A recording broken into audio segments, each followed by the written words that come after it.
राधे राधे प्रिय भक्तजनों, आपका स्वागत है आपके अपने YouTube channel magical world of Achyut पर। आज हम इस वीडियो में लंका कांड में आगे की कथा सुनेंगे।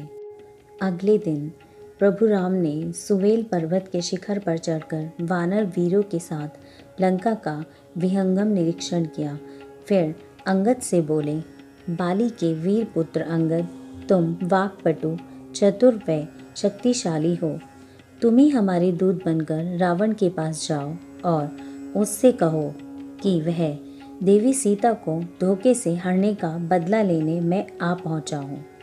अगर वह जल्दी ही सीता मुझे नहीं सौंपेगा तो मैं सारी लंका को तहस नहस कर डालूंगा। अंगद उसी वक्त रावण के दरबार में पहुंचा। रावण अपने दरबारियों के साथ दरबार में ही उपस्थित था। अंगद ने रावण के सामने खड़े होकर निडरता से कहा, हे लंकेश, मैं हूँ अंगद, बाली का पुत्र, संसार का कल्याण करने वाले प्रभु राम का दूत। तुम्हारे भले के लिए उन्होंने मुझे यहाँ भेजा है कि तुम माता सीता को आज ही मुक्त कर दो, वरना कल सूरज उगते ही तुम और तुम्हारा पूरा कुटुंब यमलोक भेज दिया जाएगा। धोखे से तुम देवी सीता को हर लाए हो, अब जरा अपनी बहादुरी भी दिखाओ। रावण को ऐसे कटु वचन सुनकर बहुत क्रोध आया। उसने सैनिकों को आदेश दिया, इस नराधम वानर की यह हिम्मत कि मेरे सामने बोल रहा है, गिरफ्तार कर लो इसे और इसी वक्त मार डालो, यही इसकी सज़ा है। राक्षस सैनिक तत्काल हरकत में आ गए। उन्होंने आगे बढ़कर अंगद को पकड़ना चाहा, मगर किसी की हिम्मत नहीं कि कोई उसका एक पैर भी हिला सके। सैनिकों ने उस पर कई घातक प्रहार किए। इस पर अंगद ने राक्षस सैनिकों को एक ही प्रहार से दूर कर दिया और खुद एक ऊंचे स्थान पर जा बैठा, जो रावण के सिंहासन से ऊंचाई पर स्थित था। रावण अपने सिंहासन पर कस मसाया और बोला, पकड़ो पकड़ो, ये भागने ना पाए।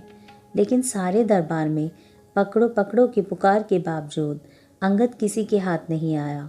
अंगद ने राक्षस प्रतिहारों की अच्छी गत बनाई और जैसे आया था वैसे ही दरबार से निकल श्री राम के पास पहुंचा। दरबार का वातावरण अंगद के कांड के बाद अभी संभला भी नहीं था कि गुप्तचरों ने आकर सूचना दी, राजन, सारी लंका वानर सेना से घिर चुकी है। श्री राम हमला करना ही चाहते हैं, आपका क्या आदेश है? रावण अंदर ही अंदर काँप उठा, मगर चेहरे पर घबराहट जाहिर नहीं होने दी। वह अपने विश्वस्त मंत्रियों और सैन्य अधिकारियों के साथ ऊंची अटारी पर गया और वहां से लंका के चारों ओर नज़र घुमाई। सचमुच विशाल वानर सेना की कतारों ने लंका को चारों ओर से घेर लिया था। आकाश में धूल का गुब्बार फैल गया था। राम से टक्कर लेने के अलावा अब कोई चारा नहीं रह गया था। श्री राम ने अपनी सुसज्जित सेना को देखा, जो अगले आदेश की प्रतीक्षा कर रही थी, एक सनद, उत्साहित व कटिबद्ध। श्री राम की निगाहों के सामने थी शोकाकुल देवी सीता की आकृति। रावण के कुकृत्य की याद आते ही प्रभु राम की आंखें रक्तवर्ण हो उठी। वह वानरों से बोले, वीरों, अब वक्त आ गया है कि रावण को उसके किए की सज़ा दी जाए। जाओ, लंका को तहस नहस कर डालो। फिर क्या था, वानर वीरों के हाथों में जो भी हथियार आया उसे लेकर लंका पर चढ़ाई कर दी। कईयों के हाथों में पेड़ के मोटे मोटे तने थे, तो अनेकों ने पहाड़ों के शिलाखंडों को उठा रखा था। देखते ही देखते वानरों ने लंका को घेरती हुई खाई को मिट्टी और पत्थरों से भरकर पाट दिया और पलक झपकते ही लंका के मुख्य द्वार को तोड़ डाला। फिर अंदर प्रवेश कर शहर की भव्य भवनों और इमारतों को तोड़ने फोड़ने लगे। रावण महल की ऊंची अटारी पर खड़ा यह सब देख रहा था। लंका की यह दुर्गत देखते ही रावण क्रोध से कांप उठा। उसने उसी वक्त अपनी सेना को शत्रु सेना से टक्कर लेने के लिए भेज दिया। राक्षस सेना में कोलाहल मच गया। हथियारों की झनकार व हाथियों घोड़ों के शोर से वातावरण गूंज उठा। लंका को कपाता हुआ सिंहनाद हुआ और राक्षस सेना टक्कर लेने के लिए आगे बढ़ गई। विशाल सेना का यह अभिमान देखकर लगा जैसे असीम सागर की उत्ताल तरंगे एक साथ गरजती हुई आगे बढ़ने लगी हों। थोड़ी ही देर में वानर सेना और राक्षस सेना एक दूसरे से टकरा गई। दोनों ओर के सेनानी अपने प्राण की परवाह किए बिना एक दूसरे पर टूट पड़े। अजीब सा शोर मच गया।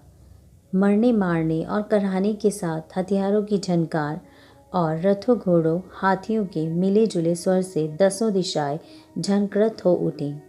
पल भर में सारी धरती लहूलुहान हो गई। वानर व राक्षस वीर गति को प्राप्त होने लगे।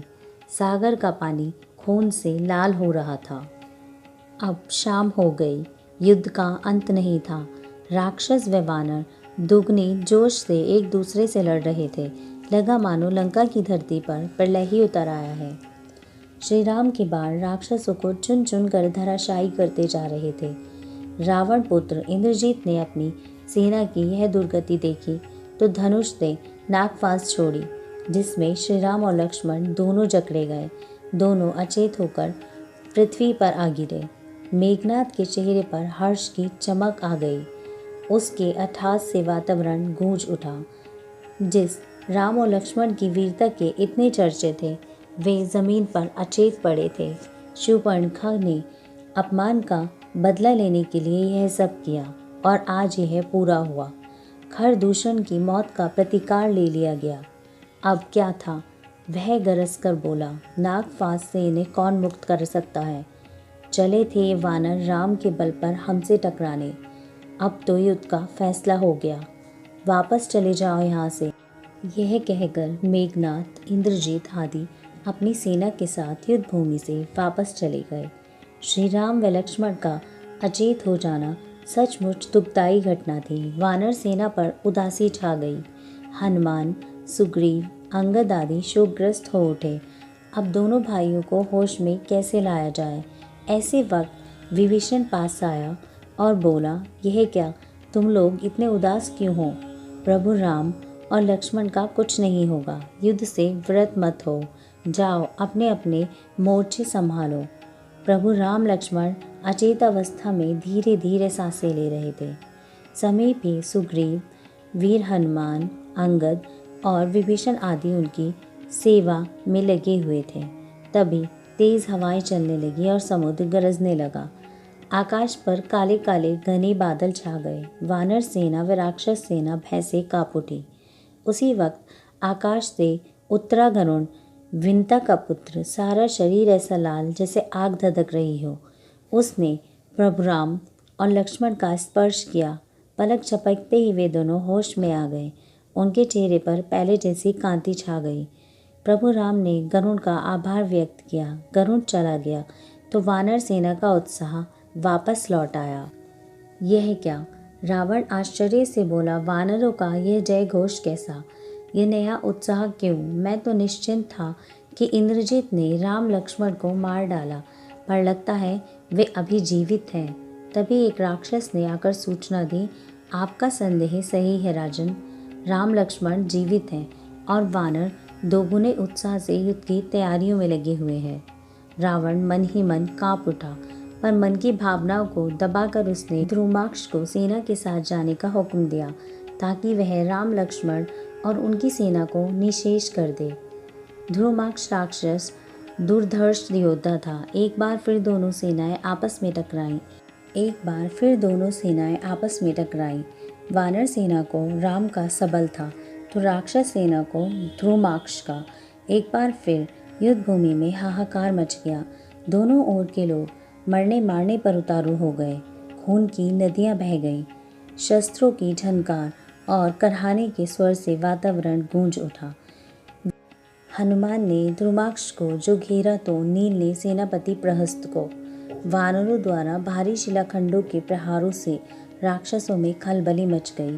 प्रहस्त ने नील पर मुग्दर से प्रहार किया तो क्रोध से उन्मत्त नील ने शिलाखंडों के प्रहार से उसे मार मार कर खत्म कर दिया। प्रहस्त के मरते ही राक्षस सेना में खलबली मच गई और वानर सेना में जयनाद गूंज उठी। जय श्री राम।